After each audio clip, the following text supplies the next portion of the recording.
Hello students. आज की class में हम बात करेंगे फाइल और फोल्डर के बारे में। फाइल क्या होती है, फोल्डर क्या होता है। तो देखो, सबसे पहले हम बात करें, हम कंप्यूटर सिस्टम में कोई भी सूचना एक फाइल के रूप में स्टोर करते हैं।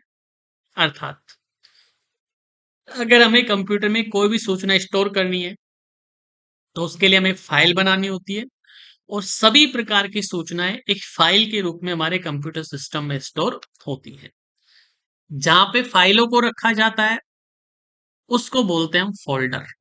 जैसे देखो, जब आप किसी ऑफिस में काम करते हो तो आपके पास एक टेबल होती है जिस पे आप बैठ के काम करते हो, उसे हम डेस्कटॉप बोलते हैं। उसके बाद जो भी फाइल है आपके पास, ठीक है, वो मे भी हो सकता है प्लास्टिक फाइल हो, रैपर फाइल हो, जो भी होगी, ठीक है। उसमें बहुत सारे पेज लगे हुए होते हैं, तो वो एक फाइल आपकी। उस फाइल को आप एक अलमारी में रखते हो या कबाड़ में रखते हो, ठीक है।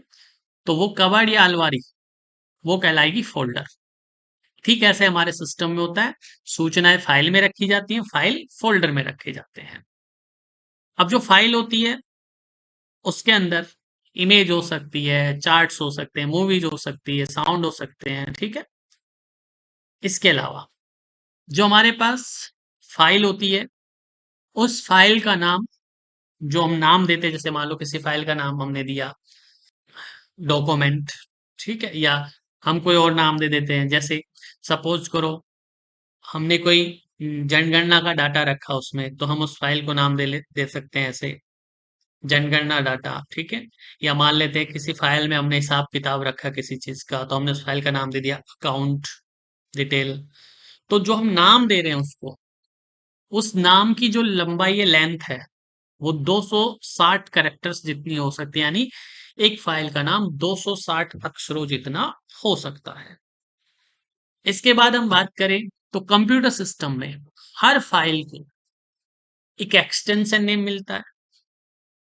एक्सटेंशन नेम क्या होता है कि वो विंडोज को ये समझाता है कि ये किस प्रकार की फाइल है, इसने किस प्रकार की सूचनाएं रखी हुई हैं, ताकि जब हम उसे वापस ओपन करना चाहें तो वो सूचनाएं उसी फॉर्मेट में वापस से ओपन भी हो जाएं। तो हम ये कह सकते हैं कि एक्सटेंशन नेम के द्वारा ये डिसाइड किया जाता है कि वो फाइल किस प्रकार की सूचनाएं रखेंगी। और ये विंडोज के लिए हेल्पफुल होता है कि वो एक्सटेंशन नेम की सहायता से समझ पाती है कि हम, मेरे पास किस प्रकार की फाइल को कहां पर रखना है। एक्सटेंशन नेम जो होता है वो फाइल के एंड में आता है, ठीक है। जैसे उदाहरण के तौर पे मैंने एक फाइल का नाम लिखा है ram.txt।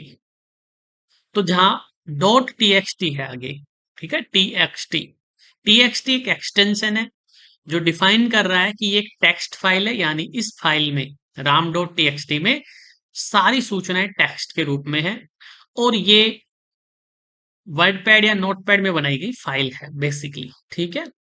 अगर सोचो यहाँ पे ram.bmp होता तो वो एक पिक्चर होती, और मे भी हो सकता है कि वो एमएस पेंट में बनाई गई हो। इसी तरीके से आप लोग मोबाइल वगैरह में देखते हो, फाइलों के आगे जेपीजी लिखा हुआ होता है, MP4 लिखा हुआ होता है, MP3 लिखा हुआ होता है।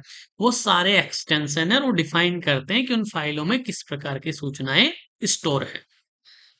इसके बाद देखो, जब आप मोस्टली कंप्यूटर सिस्टम में फाइलों के नाम देखोगे तो आपको एक्सटेंशन नेम दिखाई नहीं देंगे, केवल नाम दिखाई देगा। क्योंकि विंडोज में क्या सर्विस है कि वहां पे एक्सटेंशन नेम दिखाई नहीं देगा, बल्कि आपको फाइल एक आइकन के रूप में दिखाई देगी।